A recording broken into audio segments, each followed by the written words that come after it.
तो दोस्तों LCH प्रचंड हेलीकॉप्टरों का डेवलपमेंट करके भारत के द्वारा एक तरीके से एक बहुत बड़ा अचीवमेंट हासिल किया गया। बेसिकली दोस्तों इस हेलीकॉप्टर के डेवलपमेंट से भारत अब उन कुछ गिने चुने देशों के लिस्ट में शामिल हो चुका है जो अपने खुद के बलबूते पे ट्रू अटैक हेलीकॉप्टरों को बना सकता है। और ऊपर से अगर देखा जाए तो ऐसे हेलीकॉप्टरों का एक्सपोर्ट मार्केट में भी काफी अधिक चाहत है, जिस कारण एक तरीके से इन हेलीकॉप्टरों के डेवलपमेंट से भारत के जो $5 बिलियन के हथियारों के एक्सपोर्ट के संकल्प है वो भी आसानी से पूरा हो सकेगा। पर दोस्तों ऐसे हेलीकॉप्टर स्वदेशी तरीके से डेवलप करने के बावजूद भी भारत के द्वारा काफी कम मात्रा में ऐसे हेलीकॉप्टरों का ऑर्डर दिया गया, जो कि एक बहुत बड़ा सवाल बन रहा था। रिपोर्ट के मुताबिक अब तक केवल मात्र 15 ऐसे हेलीकॉप्टरों का ऑर्डर दिया गया और वो भी LSP वेरिएंट के अंतर्गत, मतलब लिमिटेड सीरीज प्रोडक्शन वेरिएंट के अंतर्गत। और इसके बाद सवाल बन रहा था कि भारत कब बड़े मात्रा में हेलीकॉप्टरों का ऑर्डर करेगा, कब इसके प्रोडक्शन वेरिएंट शुरू होगा और कब इंडियन आर्म फोर्सेस में भी अन्य देशों के जैसे काफी बड़े मात्रा में अटैक हेलीकॉप्टर होगा। और दोस्तों इसका जवाब हाल ही में ही कुछ मीडिया रिपोर्टों में दिया गया और बताया जा रहा है कि LSP वेरिएंट के अंतर्गत जिन हेलीकॉप्टरों को प्रोड्यूस करना था उसका प्रोडक्शन का काम समाप्त हो चुका है और अब प्रोडक्शन वेरिएंट के अंतर्गत या फिर कहे तो बल्क ऑर्डर के अंतर्गत जो फेज 2 का काम शुरू होना था वो भी अब हिंदुस्तान एरोनॉटिक्स लिमिटेड की तरफ से शुरू कर दिया गया है। मतलब एक्सपेक्ट किया जा रहा है कि जल्द ही बड़े मात्रा में ऑर्डर प्लेस किया जाएगा और जल्द ही हम इंडियन आर्मी और इंडियन एयरफोर्स के बेड़े में लाइट कॉम्बैट हेलीकॉप्टर प्रचंड के सीरियल प्रोडक्शन वेरिएंट को भी देख पाएंगे। दोस्तों रिपोर्ट के मुताबिक फिस्कल ईयर 2023 के Q4 के जो अर्निंग कॉल था उसके दरमियान हिंदुस्तान एरोनॉटिक्स लिमिटेड के कुछ वरिष्ठ अधिकारियों की तरफ से जानकारी दिया गया है कि Hindustan aeronautics limited successfully light combat helicopter प्रचंड के जो लिमिटेड सीरीज प्रोडक्शन है उसे कंप्लीट कर चुका है। और यहाँ पे आपके जानकारी के लिए बता दूं कि हिंदुस्तान एरोनॉटिक्स लिमिटेड को टोटल 15 लाइट कॉम्बैट हेलीकॉप्टरों के कॉन्ट्रैक्ट दिया गया था जो करीबन 3,887 करोड़ रुपया का था। और इन 15 हेलीकॉप्टरों में 10 हेलीकॉप्टर जहाँ पे इंडियन एयरफोर्स के लिए था तो वहीं पे 5 हेलीकॉप्टर इंडियन आर्मी के लिए था।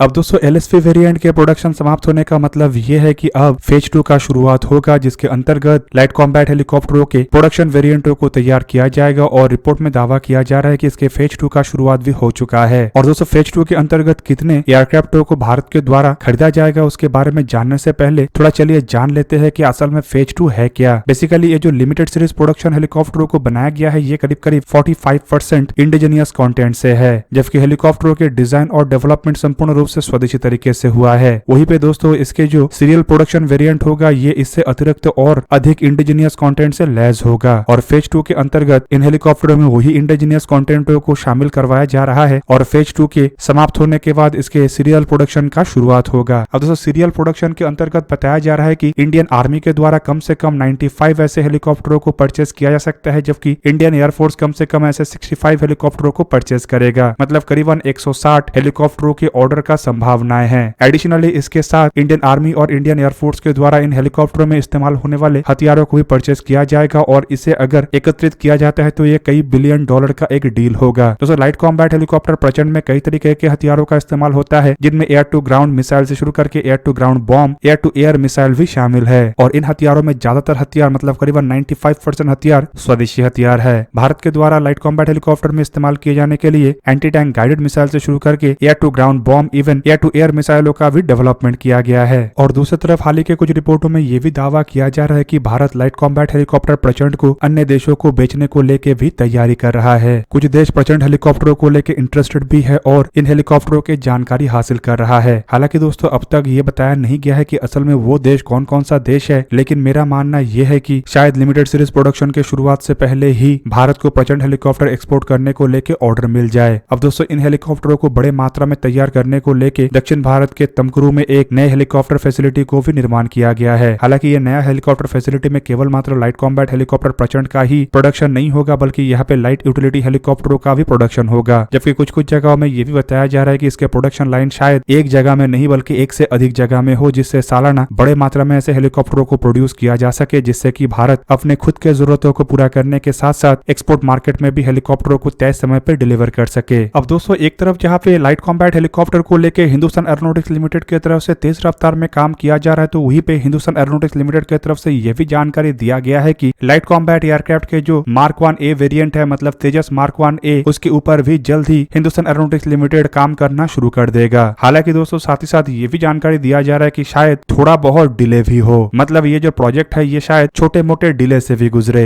और दोस्तों इस बारे में जानकारी असल में फिस्कल ईयर 2023 Q4 के अर्निंग कॉल के दरमियान हिंदुस्तान एरोनॉटिक्स लिमिटेड के वरिष्ठ अधिकारियों अधिकारियों की तरफ से दिया गया। अधिकारियों के बयान के मुताबिक ऑलरेडी तेजस मार्क 1 एयरक्राफ्टों के ऊपर काम शुरू कर दिया गया है और जो प्रोडक्शन प्रोसेस है ये फिलहाल ट्रैक पे है, मतलब सही ढंग से आगे बढ़ रहा है। फर्स्ट स्ट्रक्चर जो है वो आने वाले 3 से 4 महीने के अंदर तैयार हो जाएगा और उसके बाद इसमें बाकी सिस्टमों को जोड़ा जाएगा। अब आप लोगों के जानकारी के लिए बता दूं कि अधिकारियों के मुताबिक एक बार नए सिस्टमों को लेकर सर्टिफिकेशन आ जाने के बाद एयरक्राफ्टों के इंटीग्रेशन के काम को शुरू किया जाएगा और फिर ही इसके डिलीवरी संभव हो पाएगा। अब दोस्तों यहाँ पे जो नए कंपोनेंटों का बात कहा गया है, असल में ये वही पार्ट्स है जिसे तेजस मार्क 1 एयरक्राफ्टों को बनाने के लिए या फिर कहे तो तेजस मार्क 1 से मार्क 1 को इंप्रूव करने के लिए इस्तेमाल किया गया था। अब दोस्तों तेजस मार्क 1 एयरक्राफ्टों को लेके हिंदुस्तान एरोनॉटिक्स लिमिटेड और मिनिस्ट्री ऑफ डिफेंस के बीच में जो कॉन्ट्रैक्ट हुआ था, उस कॉन्ट्रैक्ट एग्रीमेंट को अगर देखा जाए तो उसके मुताबिक पहला एयरक्राफ्ट का डिलीवरी हिंदुस्तान एरोनॉटिक्स लिमिटेड को साल 2024 के फरवरी महीने तक करना है। और रिपोर्ट में बताया जा रहा है कि एयरक्राफ्टों के जो ग्राउंड टेस्ट प्रोसेस है ये आने वाले 8 से 10 महीने के अंदर शुरू किया जाना है। हिंदुस्तान एरोनॉटिक्स लिमिटेड फिलहाल लाइट कॉम्बैट एयरक्राफ्टों के डिलीवरी के जो टाइमलाइन है उसे पूरा करने के लिए भरपूर प्रयास कर रहा है। अब दोस्तों रिपोर्ट में बताया जा रहा है कि हिंदुस्तान एरोनॉटिक्स लिमिटेड हर साल करीब करीब 16 एयरक्राफ्टों का डिलीवरी करेगा और यह डिलीवरी अप्रैल 2024 से शुरू होना है। मतलब पहला एयरक्राफ्ट के डिलीवरी के 2 महीने के बाद हर साल हिंदुस्तान एरोनॉटिक्स लिमिटेड को 16 एयरक्राफ्टों का डिलीवरी किया जाना है। हालांकि हिंदुस्तान एरोनॉटिक्स लिमिटेड के पास बेंगलोर में जो फैसिलिटी है वहां पे सालाना 16 एयरक्राफ्ट बन सकता है, लेकिन फिर भी हिंदुस्तान एरोनॉटिक्स लिमिटेड की तरफ से और एक प्रोडक्शन लाइन को नासिक में तैयार किया गया है जो एडिशनली 5 से 6 एयरक्राफ्ट हर साल बना सकता है। अब दोस्तों इन 3 फैसिलिटीज के साथ माना जा रहा है कि तय समय पे हिंदुस्तान एरोनॉटिक्स लिमिटेड के द्वारा इंडियन एयरफोर्स को एयरक्राफ्टों के डिलीवरी करना संभव हो पाएगा और ये सभी एयरक्राफ्टों का डिलीवरी शायद साल 2028 तक संपूर्ण भी हो जाए। वहीं पे दोस्तों तेजस मार्क 1 एयरक्राफ्टों को लेकर खबर ये भी आ रहा है कि तेजस मार्क 2 एयरक्राफ्टों के प्रोजेक्ट थोड़ा डिले होने के कारण और MRFA टेंडर भी डिले हो रहा है, जिसे देखते हुए शायद इंडियन एयरफोर्स की तरफ से और अतिरिक्त 50 से 60 तेजस मार्क 1 एयरक्राफ्टों का ऑर्डर दिया जाए। मतलब दोस्तों जो नया प्रोडक्शन फैसिलिटीज को बनाया गया है ये किसी भी तरीके से आइडियल नहीं रहेगा। हालांकि नए प्रोडक्शन फैसिलिटीज को लेकर बताया जा रहा है कि ये एक्सपोर्ट को देखते हुए ही बनाया गया है, क्योंकि कई सारे देश ऐसे हैं जो भारत से तेजस एयरक्राफ्टों को खरीदने को लेकर इंटरेस्टेड है और भारत के साथ बातचीत भी कर रहा है। अब इन देशों के एयरक्राफ्टों के डिलीवरी और भारत के एयरक्राफ्टों के डिलीवरी के बीच में किसी भी तरीके का कोई मुश्किल ना आए और एक्सपोर्ट ऑर्डर को पूरा करने के चक्कर में इंडियन एयरफोर्स के एयरक्राफ्टों के डिलीवरी डिले ना हो, उसे देखते हुए ही नया प्रोडक्शन फैसिलिटी बनाया गया है। जबकि ये भी खबर आ रहा है कि शायद एक चौथा प्रोडक्शन फैसिलिटी भी बनाया जा सकता है अगर भारत को तेजस एयरक्राफ्टों को लेकर बड़े मात्रा में ऑर्डर मिला तो। अब चौथा प्रोडक्शन फैसिलिटी को लेकर दावा तो ये भी किया जा रहा है कि ये सालाना और अतिरिक्त 10 एयरक्राफ्टों को बना सकेगा। मतलब फिलहाल के 16 थर्ड प्रोडक्शन फैसिलिटी में करीबन 5 मिलाने से 21 एयरक्राफ्ट सालाना होता है, जबकि और एडिशनल 10 एयरक्राफ्ट जुड़ता है तो सालाना भारत करीब करीब 31 एयरक्राफ्टों को बना सकेगा। ऐसे में दोस्तों देखना यह है कि आने वाले समय में कौन कौन से देशों की तरफ से भारत के सामने तेजस एयरक्राफ्टों को लेकर प्रस्ताव रखा जाता है। माना जा रहा है कि इजिप्ट एक बहुत बड़ा देश है जो भारत से बड़े मात्रा में एयरक्राफ्टों को खरीद सकता है, जबकि दूसरे देश के रूप में अर्जेंटीना को देखा जा रहा है जो फिलहाल अपने बेड़े के लिए काफी कम संख्या में लेकिन बेहतरीन एयरक्राफ्ट चाहता है। भारत को फिलहाल एक ही सक्सेस का आवश्यकता है, क्योंकि एक सक्सेस के बाद भारत के सक्सेस के रेस को रोकने वाला कोई नहीं होगा और जिस तरीके से बड़े मात्रा में इन एयरक्राफ्टों को भारत के बेड़े में शामिल करने का इरादा बनाया जा रहा है उसे देखते हुए भी माना जा रहा है कि कई सारे देश और इंटरेस्टेड होगा।